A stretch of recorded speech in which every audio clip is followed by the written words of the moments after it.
আচ্ছা, এই মোটামুটি পুজোয় যে কটা অ্যান্টিসিপেটেড সিনেমা আছে, যে চারটে সিনেমার ট্রেলার মনে হয় চলে আসলো, কারণ লাস্ট বাকি ছিল রঘু ডাকা, সেটাও চলে আসলো। তবে চারটে ট্রেলারের মধ্যে সব থেকে বেশি গুজবাম, সব থেকে বেশি বেস্ট কোনটা লেগেছে?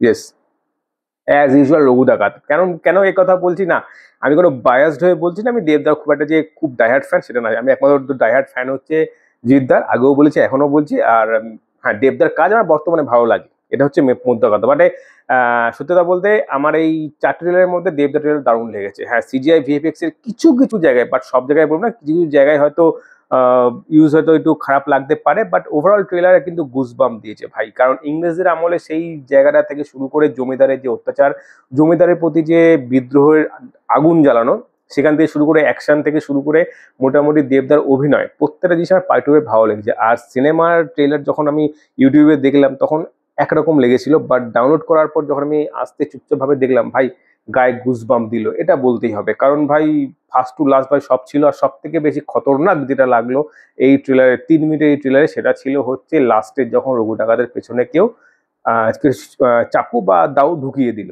মানে ওটা ছিল ক্লাইম্যাক্সের শেষ সিন, যেটা দেখে গুজবাম্প আসতে বাধ্য। এবার ওভারঅল একটা কথা বলে দিই, সিনেমার ফার্স্টে যেটুকু দেখানোর অনির্বাণদাকে হেভি লাগছে, সলিড লাগছে, একটা ভিলেন যেরকম হতে চায়, যেরকম হওয়া উচিত এটা সিনেমাতে সেই রকম লাগছে ভাই। লুক থেকে শুরু করে একটা যে অ্যাগ্রেসিভনেস যে ব্যাপারটা রয়েছে, তারপর গরিবদের উপর অত্যাচার করলে যে, আমার যেটা মনে হয় যখন সিনেমা দেখতে আমরা যখন যাব বা যখন দর্শকরা যাবে, তখন সেই সিনেমা যখন অনির্বাণদার যে ক্যারেক্টার রয়েছে যেইভাবে তাকে প্রেজেন্ট করা হবে, মানে বলে না ভিলেনকে ভিলেন মতো প্রেজেন্ট করলে সেই বসে থেকে থেকে রাগ ধরবে, তবেই না ভিলেনের সেই ক্যারেক্টার সাকসেসফুল হয়, সেরকম একটা কাজ হতে চলেছে এই সিনেমাটা বোঝা যাচ্ছে। আর সেকেন্ড অফ অল তারপরে দেবদার ক্যারেক্টার উঠে আসলো, সে বিদ্রোহী হয়ে আসছে, সে নীল চাষের বিরুদ্ধে, সে জমিদারের বিরুদ্ধে, সে ইংরেজের বিরুদ্ধে রুখে দাঁড়াবে, এবং তারা দল থাকবে। তবে যেটা বোঝা গেল তারপরে যে একটা ট্রায়াঙ্গেল প্রেমের ব্যাপার থাকবে, সোহিনীও হয়তো দেবদাকে ভালোবাসবে, তারপরে হয়তো ইধিকার এন্ট্রি হবে, ইধিকাকে হয়তো দেবদা ভালোবাসবে, সোহিনী দেবদাকে ভালোবাসে, দেবদা তো ইধিকাকে ভালোবাসে, এই নিয়ে একটা ট্রায়াঙ্গেল তৈরি হবে। আর সেটাই সুযোগ নেবে হচ্ছে আমাদের জমিদার মশাই, কারণ সে বলেই দিল যে বিশ্বাস কাটবে রঘু ডাকাতকে। তো শেষের যেটা দেখা গেল যে পেছনে কেউ একজন রঘু ডাকাতকে মারলো, সেটা তার নিজেরই কেউ হতে পারে, সেটা সোহিনী হতে পারে, ইদিকা পল হতে পারে, বা অন্য কেউ হতে পারে। বাট কি হবে সেটা তো রিভিল হবে একমাত্র সিনেমায়। বাট ওভারঅল একটা মাস এন্টারটেনমেন্ট হিসাবে যেটা করে সিনেমা হওয়া উচিত, এই সিনেমার মধ্যে পারফেক্টলি সব রয়েছে। গানও মোটামুটি কাজ করেছে, সিনেমার ট্রেলারও পারফেক্ট ভাবে কাজ করেছে। এখন শুধু সিনেমা হলে গিয়ে সিনেমা দেখা, এনজয় করা বাকি। তবে আমার শেষ সিনে যে সিজি চারটা দেখালো, যেখানে এটা আগেও মাঝখানেও দেখেছিল, যেখানে রঘু ডাকাত তার ঘোড়া নিয়ে উঠছে, তো সেই সিনটা যদি একটুখানি রিয়েলিটি বেশি থাকতো, রিয়েলিটিটা কোনো কোনো একটা পার্টিকুলার জায়গায় যদি শ্যুটটা করা হতো, আই থিঙ্ক এটা বেশি বেড়া লাগতো। কারণ এই জায়গাটা না, ওই জায়গাটা বেশি চোখে লাগছে, ওই এআই হোক বা সিজিআই হোক, ওই কাজটা। বাকি ওপরে একটা কারণে শোনা যাচ্ছে যে দুটো পার্টে আসতে পারে, আমার মনে হয় দুটো পার্টে আসতে পারে, কারণ ইংরেজদের মেন ভিলেন যদি হয়, হয়তো এই পার্টে হয়তো ইংরেজদের বা জমিদারকে হয়তো একজন, যে কোনো একজনকে হয়তো মারবে। তারপরে পার্টে এটা শোনার কথা, আমি এটা ফেসবুকে পোস্টে দেখলাম, যখন এই ছবিটা দিয়ে পোস্ট করেছিল সেখানে বলা হলে তারা শুনেছিল যে দুটো পার্ট আছে। যদিও আমি এই বিষয়ে কোনো কনফার্ম নই, মানে এটা শোনার কথা বললাম, আমার কাছে কোনো নিউজ নেই এই ব্যাপারে, এটা পরিষ্কার বললাম।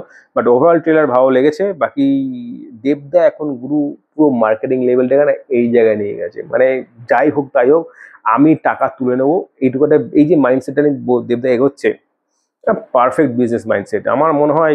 এই সময়, এর আগেও বলেছি এখনো বলছি, দেবদাকে ধরা কারোর সেই সাধ্যই নেই। কারণ তার যে স্ট্র্যাটেজি যেভাবে চলছে, যেভাবে এগোচ্ছে, সে একের পর এক হিট দেবে, টাকা ইনকাম করবে, টাকা খারাপ লাগবে তবু লোকে দেখবে, এরকম একটা ব্যাপার হয়ে গেছে। যে সিনেমাটা হয়তো তার ভালো লাগছে না, তবু লোকে দেখতে যাবে, তাও দেখবো, মানে এই যে একটা মার্কেট তৈরি করা না, এই ফ্যান বেসটাই অ্যাকচুয়ালি, এই ফ্যান বেসটাই সবার দরকার। যে যে খারাপ সিনেমা যেটা সাউথে হয়, যে খারাপ সিনেমা হোক বা হোক, সেই টাকাটা রিকভার সে করে ফেলতে পারবে। এই যে মার্কেটিং স্ট্র্যাটেজি দেবদা বুঝেছে, এই জায়গা থেকে দেবদাকে নড়ানো অসম্ভব। যেরকম যত যাই হোক, যেরকমই হোক না কেন, তার ফ্যান্সরা তাকে সেই টাকা রিকভার করে দেয়, পরবর্তী আরো সিনেমা আসতে পারে। সে এখন যদি খারাপ সিনেমাও করে, আমি গ্যারান্টি দিয়ে বলছি যে, রঘু ডাকাত নিয়ে বলছি, অন্যান্য সিনেমা নিয়ে বলছি, রঘু ডাকাত যথেষ্ট ভালো হবে, এটা আমি বলে রাখি। হয়তো আমার কথা শুনে মনে হতে পারে রঘু ডাকাতের কথা, বাট না, আমি জাস্ট আমি সবার শেষে এই কথা বলছি এই কারণে, দেবদার যে স্ট্র্যাটেজি সেটা বোঝার চেষ্টা করছি। যে যেটা সাউথে হয়, যে কিছু সিনেমা তারা ফ্লপ করে, ভালো হয় না, মার্কেটের জন্য, কিন্তু তারা টাকাটা রিকভার করে না। দেবদার সেই লাইনে এগোচ্ছে, এগিয়েছে, এখন এখন যে জায়গায় রয়েছে, ঠেকানো অসম্ভব দেবদাকে, অসম্ভব। বাকি আমার ওভারঅল ট্রেলার ভালো লেগেছে। ফার্স্ট ডে ফার্স্ট শো হবে কিনা জানি না, পুজোর টাইম, অন্যান্য কাজ রয়েছে। তবে দেখা যায় সিনেমাটা দেখার খুব ইচ্ছা থাকলো। বাকি তোমাদের কেমন লাগলো ট্রেলার অবশ্যই কমেন্টে জানাও। তো বন্ধুরা আজ এই পর্যন্তই, দেখা পরের ভিডিওতে। Tata, bye bye.